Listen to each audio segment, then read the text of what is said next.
of the mirror is called pole P. Principal axis. It is the horizontal line passing through the center of curvature C and pole P of the mirror. Radius of curvature R. It is the distance between pole P and the center of curvature C of the mirror.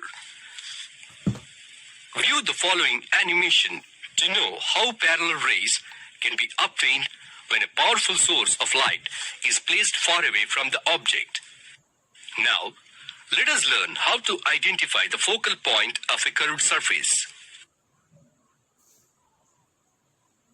Activity: identifying the focal point. Hold a concave mirror in a direction perpendicular to the sunlight. Take a small piece of paper and move it slowly in front of the mirror to find the spot where a brightest spot is obtained. Focus. The point where all the sun rays converge after getting reflected from the concave mirror is called the focus or the focal point F. Focal length. The distance between pole and the focus of a mirror is called the focal length F. Note, the radius of curvature is twice the focal length, that is R is equal to 2F.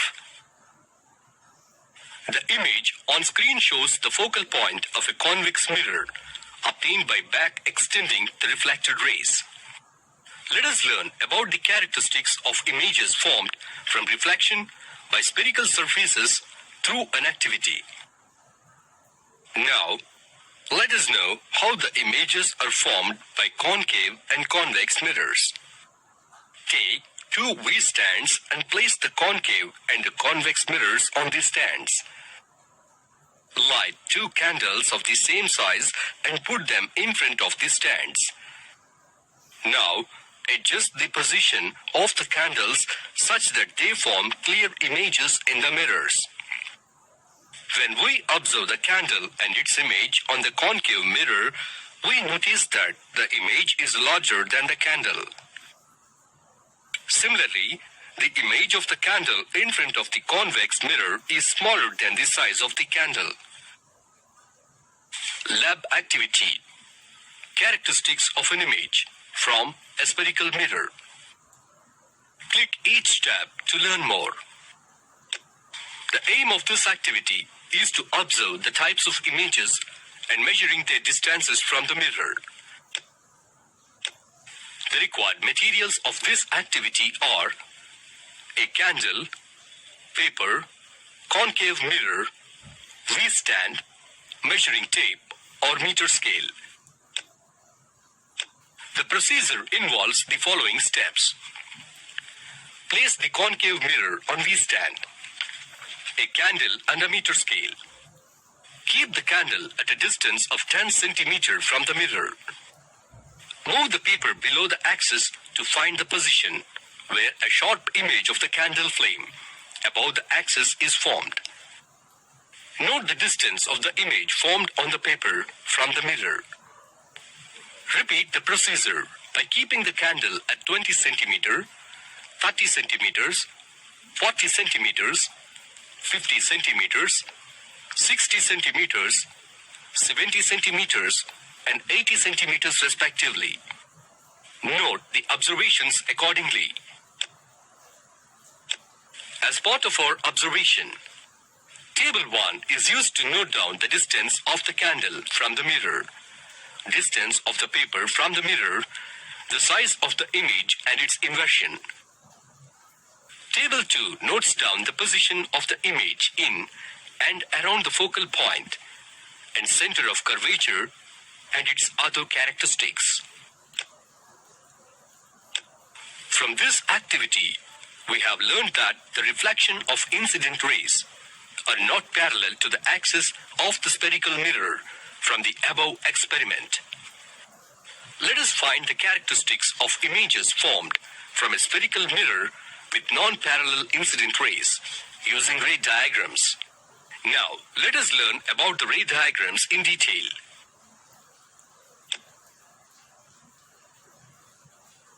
Ray diagrams with concave mirror. Though it is not easy to construct the reflected angle for any arbitrary ray in a concave mirror, some easy ray construction can be considered. They are: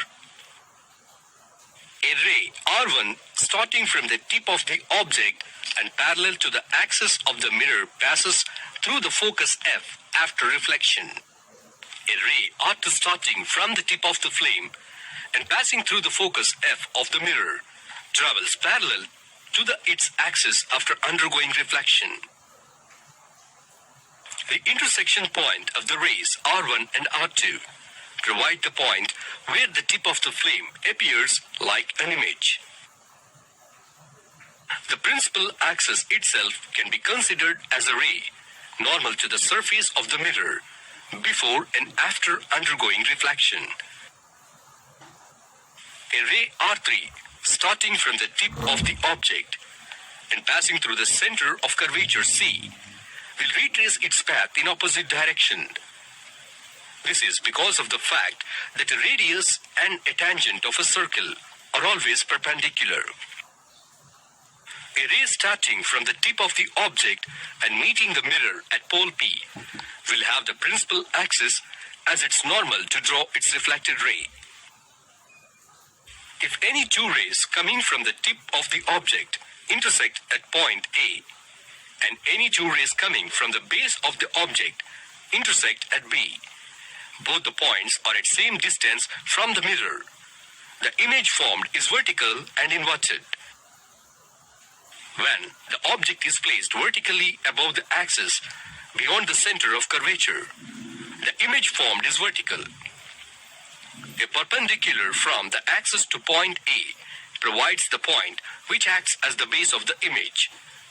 This is because any ray starting from a point on the axis and traveling along it gets reflected along itself. For the case when the object is placed at a distance less than the focal length, the reflected rays R1 and R3 undergo divergence and the image is not formed. When the divergent rays R1 and R3 are back extended, they appear to emerge from a point inside the mirror. The image is visible in this case is erected and called the virtual image and not the real image. When the object is placed at the center of curvature, the image is formed at the same distance, which is of the same size and is inverted. The following table shows the difference between a concave and a convex mirror. Some rules to follow for drawing easy ray diagrams for a convex mirror are: Rule 1. A ray traveling parallel to axis on meeting the convex mirror will get reflected so as to appear emerging from the focal point F